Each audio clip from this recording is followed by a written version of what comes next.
Winter has always been my favorite season, the crisp air biting at my cheeks, the soft glow of holiday lights twinkling against the snow, and most importantly, the tradition of building a snowman in my front yard every December. These weren't just any snowmen. They were masterpieces, labors of love that turned heads and warmed hearts. Last year, I topped one with a dapper top hat and scarf. The year before, I crafted a life-sized snow wizard, complete with an ice staff that shimmered in the sunlight.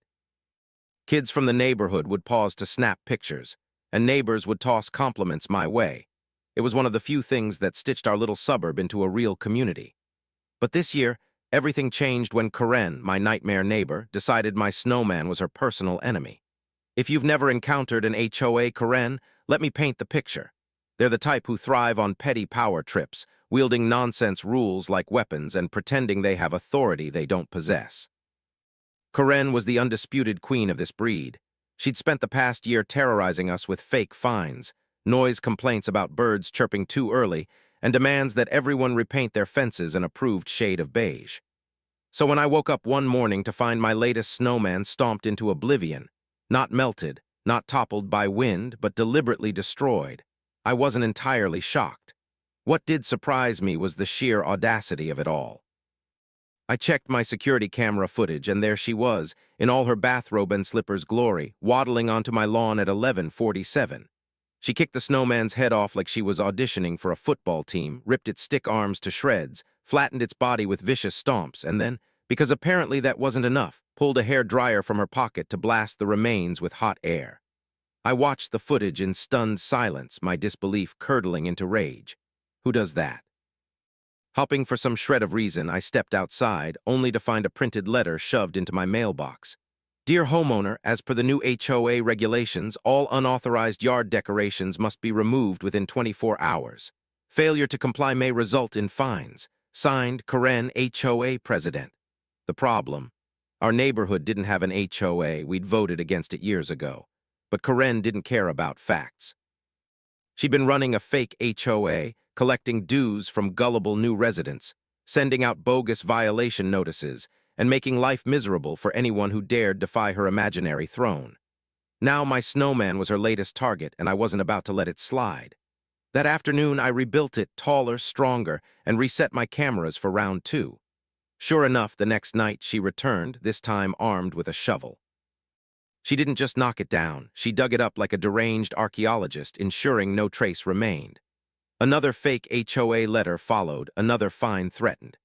By the third morning, when I found yet another bright orange violation warning duct taped to my door, plus notes on my mailbox and fence, I realized this wasn't just about snow anymore. It was personal. Karen wanted a war, and I was ready to give her one. I yanked the notices off, crumpled them in my fist, and decided then and there.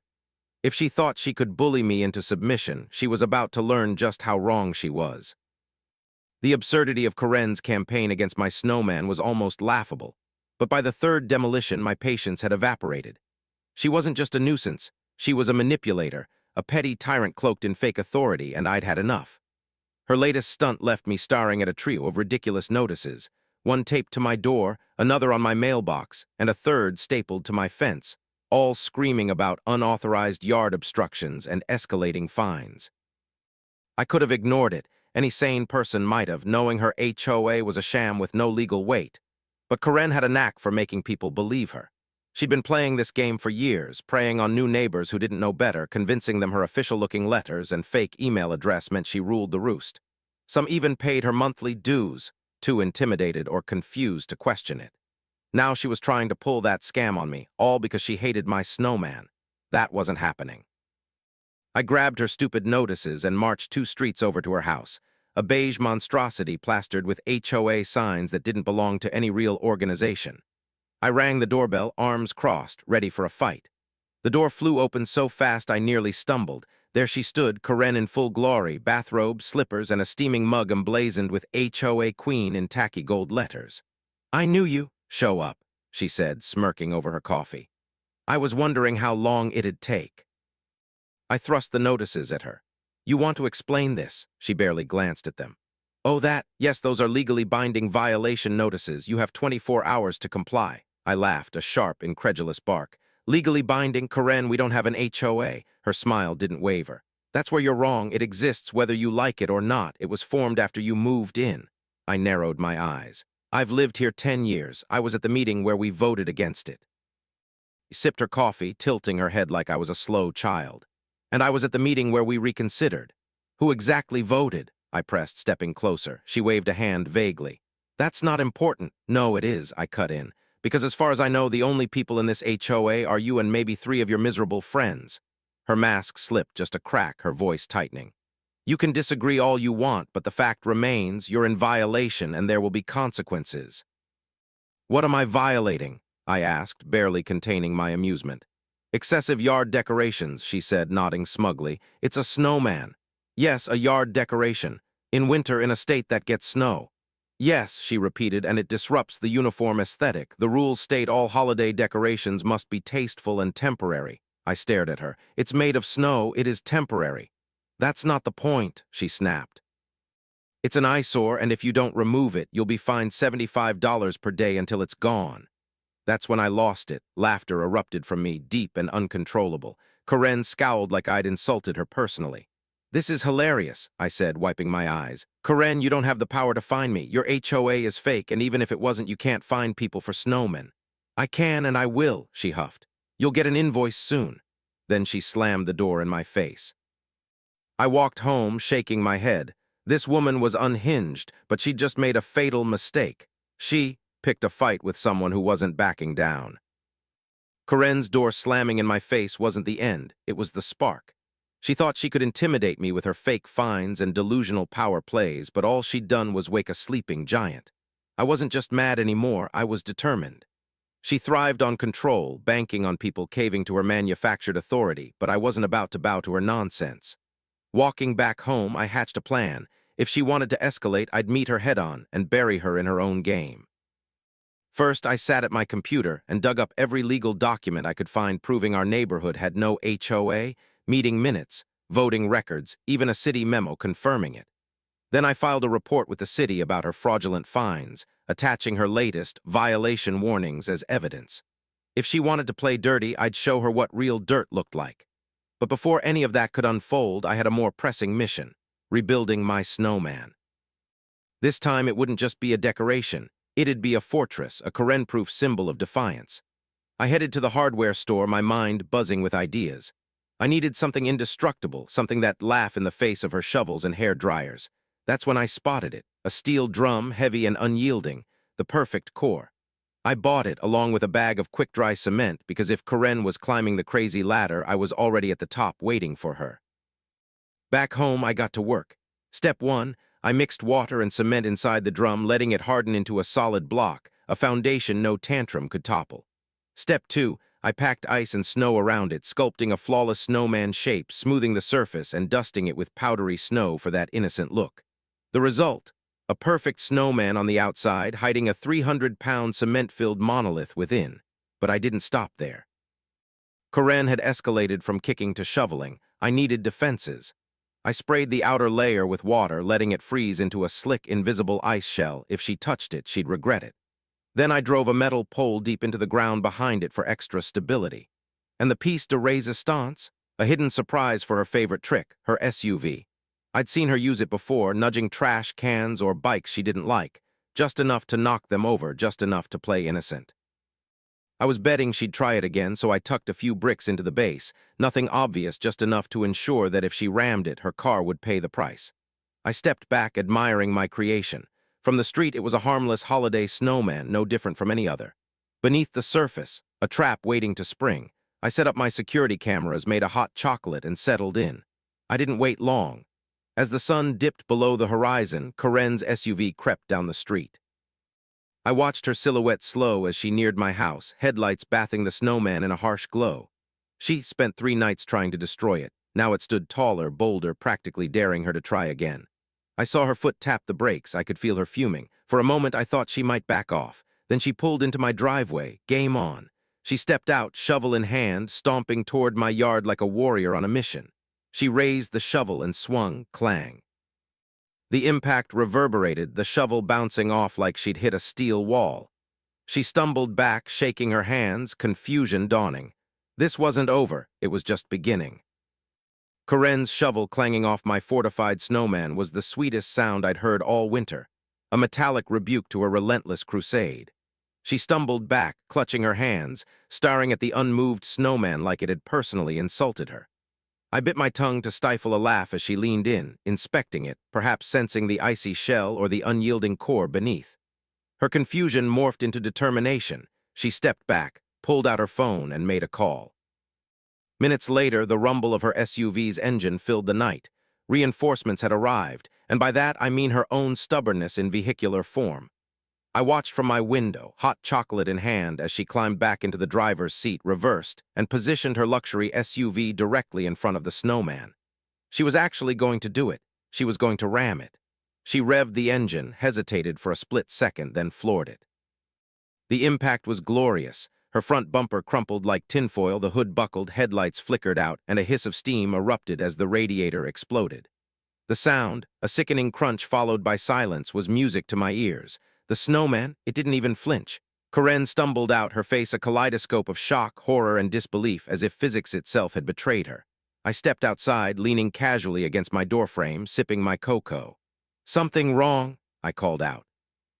She spun toward me, mouth flapping wordlessly, finger trembling as she pointed at the pristine snowman. You, she stammered. I shrugged. "I don't know what to tell you, Corinne, it's just snow." Steam practically poured from her ears, but before she could unleash whatever tirade was brewing, sirens pierced the air. 2 squad cars rolled up, red and blue lights dancing across the snow. I tipped off the police after her last stunt, sending them my camera footage, though I hadn't expected them this fast. Corinne froze, her ruined SUV still steaming behind her as Officer Mitchell stepped out, surveying the scene with a mix of exhaustion and disbelief. "What the hell happened here?" he muttered, rubbing his temple. Corinne seized her chance, switching to full victim mode. "Oh, thank God you're here," she gasped, clutching her chest. "I was viciously attacked by," she gestured wildly at the snowman, realizing mid-sentence how absurd she sounded. Mitchell raised an eyebrow. "Ma'am, did you just hit a snowman with your car?" "He trapped me," she blurted, pointing at me. "He put concrete inside it, that's illegal." Mitchell turned to me, his face unreadable. I smiled. "Officer, it's just a snowman," he sighed. "Why don't we start from the beginning, sir? Can you explain?" I nodded, keeping it simple. "Every winter I build a snowman. It's a tradition. Someone kept destroying it, so I made it sturdier with a barrel core. Apparently, someone decided to ram it with an SUV. Mitchell pinched the bridge of his nose. "You're telling me she hit a barrel filled with snow?" Corinne exploded. "It was a trap. He knew I'd—" She stopped, too late. Mitchell's eyes narrowed. "Knew you'd what?" Her mouth snapped shut. Officer Daniels, the second cop, stepped forward. "So you drove onto his private property and crashed into a stationary object?" Corinne floundered. "It was on the sidewalk." I pointed to the tire tracks cutting through my yard. Daniels followed them unimpressed. "Ma'am, this is 10 feet from the sidewalk." Mitchell sighed again. "Here, what's happening? You're cited for reckless driving and destruction of property. Your insurance won't cover this, and we're investigating your fake HOA fines." Corinne's world was crumbling, and I was just getting started. Corinne stood there, a deer in the headlights of her own wreckage, as Officer Mitchell laid out her fate with the weary tone of a man who'd seen too much. Her SUV smoked behind her, a mangled testament to her hubris, while my snowman stood serene and untouched, a silent victor. "What?" she shrieked, clutching her citation. "I'm the victim here." Mitchell ignored her, pressing on. "Since you drove onto private property, you're on the hook for your own repairs. And third, we've had multiple reports about your fake HOA fines. We're opening a fraud investigation." I nearly choked on my hot chocolate. This was better than I'd dared hope. Corinne's face twitched, her words failing her as Daniels chimed in. "We've forwarded complaints to the city. They're digging into it." She looked like she might combust, but Mitchell wasn't done. "Sir," he said, turning to me, "do you want to press charges for trespassing and property damage?" I paused, savoring the moment, then smiled. "I think Corinne's got enough trouble tonight. I'll settle for a trespassing warning." Mitchell nodded. "Fair enough." He turned to Corinne. "Ma'am, you're officially trespassed from this property. Step foot here again and you're arrested." Her eyes bulged, but she took the citation in silence, staring at it like it was a death sentence. "You'll need a tow truck," Mitchell added, gesturing to her ruined SUV. "Have a good night." The cops left and I stood there, basking in the glow of victory. Corinne glared at me, seething. "Good talk," I said, patting the snowman. "See you next winter." I turned, walked inside, and shut the door. The second it clicked, I erupted into laughter, deep, cathartic, uncontrollable. Outside, I heard her scream in frustration before dialing for a tow. But this wasn't the end. Karen didn't take defeat lying down. She was the type to burn everything rather than lose gracefully. Less than 24 hours later, I found a new letter taped to my door. At first, I thought it was another fake violation, but the bold red letters at the top stopped me cold. Mandatory Community Reimbursement Notice. I ripped it open. According to Karen's latest delusion, every household owed a $300 emergency fee to cover unexpected damages to the HOA president's vehicle due to a community safety hazard. Her SUV, wrecked by my Snowman. The audacity was staggering. She was trying to make the neighborhood pay for her own stupidity. Payment was due in 7 days, cash or check to her house, with threats of more fines for noncompliance. I laughed so hard I had to sit down. This woman was a lunatic, but a bold one. I couldn't keep this gem to myself. I grabbed the letter and headed to my neighbor Mike's place. Mike, a retired Army vet with zero tolerance for Karen's nonsense, had lived here longer than I had. When I handed him the letter, he read it twice, blinked, then stared at me. She thinks people will pay her. She's expecting it, I grinned. Mike whistled. This woman's got an ego bigger than my drill sergeant. So what do we do? I asked, his face split into a mischievous grin. We let her dig her own grave, and that's what we did. We didn't expose her right away, we let the letter spread. Karen thought she still had control, but she didn't realize the neighborhood was already fed up. As dozens of families received her absurd demand, whispers turned to outrage. By morning, the street buzzed with rebellion, and Karen, oblivious, went door to door, reminding people to pay up. That's when we struck back. Karen's latest scheme, charging the neighborhood $300 each to fix her self-inflicted car wreck, was the match that lit the fuse. She strutted around, oblivious to the storm brewing, knocking on doors with that smug HOA president smirk, reminding folks about her fake fee. But the neighborhood was done. Years of her scams and bullying had worn us thin, and this was the breaking point. Mike and I didn't rush to confront her. We let her nonsense spread, let the letters pile up in mailboxes and the outrage simmer on the local Facebook group. By the next morning, the entire street was a powder keg, and Karen didn't even see it coming. That's when we made our move. Mike and I rallied a posse, Susan, a sharp-tongued mom from down the block, plus a dozen other fed-up neighbors, and marched to Karen's house like an angry village mob. She opened her door all confidence until she saw the crowd. Her face dropped. Mike stepped forward, holding up his copy of her ridiculous letter. So, Karen, he said loud and clear, I just wanted to clarify something. She forced a smile. Of course, payments are due next week. Right, Mike cut in. Which legal authority are you using to collect this money? She blinked. Excuse me. Well, he said, feigning curiosity, since you're demanding cash from everyone, I assume there's legal backing, right? This isn't fraud, is it? The word fraud hit her like a slap. She flinched. Of course not, it's an HOA matter. So you won't mind if we ask the city to verify your HOA's registration, Mike pressed. Susan jumped in, waving her phone. Actually, I already did that this morning. Karen's eyes snapped to her. Susan grinned. Guess what? No record of an HOA here. In fact, the city's got multiple complaints about fraudulent fines under your name. Karen went pale as the first neighbor ripped up their letter, then another. Soon the whole crowd was shredding her fake invoices right in her face. She looked ready to implode. You can't just... Oh, but we can, Mike said cheerfully, tossing a torn piece into the air. And hey, the city's investigating your financial records. Expect a visit soon. Susan beamed. Oh, honey, we didn't start that. The city did. Karen broke. She let out a guttural screech, slammed her door, and vanished inside. 2 hours later, the Facebook group lit up. Karen had resigned as president of her non-existent HOA, but the law wasn't done with her yet. 3 days later, I watched from my yard as 2 government cars and a police cruiser rolled up to her house. Karen burst out, robe flapping, screaming, I did nothing wrong, before anyone spoke. The lead investigator, a no-nonsense woman in a navy coat, held up a thick stack of papers. Ma'am, we've got reports of fraudulent activity tied to your name. Karen stammered. That's ridiculous. We found discrepancies in your records, the investigator said coolly. She'd been collecting real money dues from newbies and elderly neighbors for years, tracking it all in sloppy logs and spreadsheets, never bothering to hide it. You weren't legally allowed to collect that, the investigator snapped. You're looking at fraud, wire fraud, maybe tax evasion. I nearly dropped my coffee. Tax evasion. Corinne's world unraveled as they seized her financial records, hauling evidence out while she ranted. She pointed at me. It's his fault. I raised an eyebrow. Me, I just wanted to build a snowman. They didn't arrest her, not yet, but the for sale sign went up that night. She was running, but the city had her cornered. Corinne wasn't the type to slink away quietly. Most people facing a fraud investigation and a neighborhood revolt would have packed up and vanished, but not her. She doubled down, digging in like a cornered animal ready to claw her way out.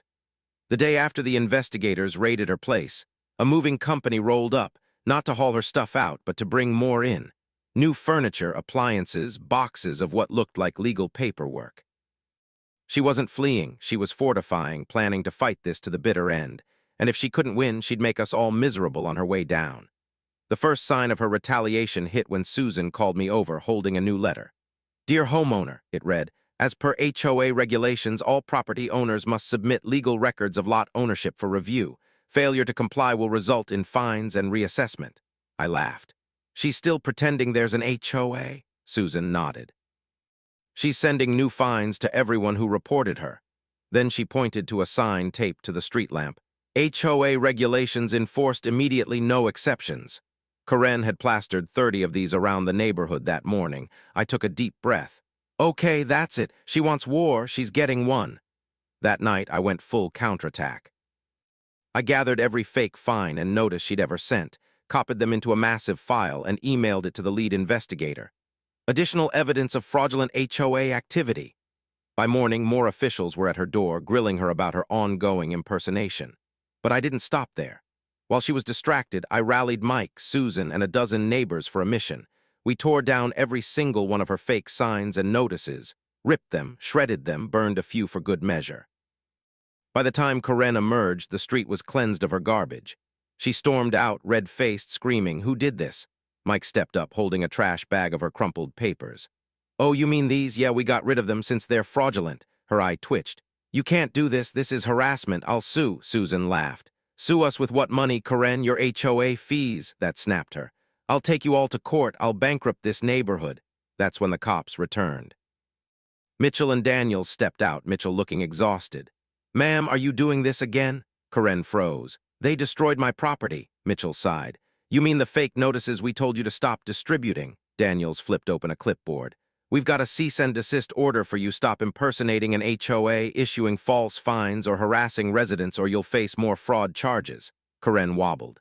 But, Mitchell cut her off. "We're already investigating you for financial crimes." "Want to add another charge?" She went silent, hands trembling as she took the papers and staggered back inside. Within 24 hours, every trace of her fake HOA vanished. She didn't leave her house for days. We celebrated. Mike threw a block party, my invincible snowman standing proud in the center, a monument to her downfall. But the final blow was still coming. 2 weeks later, I was shoveling my driveway when 6 vehicles rolled up to Corinne Street, government cars, a police cruiser, bank reps. Her door cracked open. She peeked out, then tried to slam it shut. Too late. "Ma'am, open up," the cop barked. "We have a legal order." Silence. "Then we have an eviction order." Corinne's shriek echoed. "What, you can't? This is my house." The investigator stepped forward.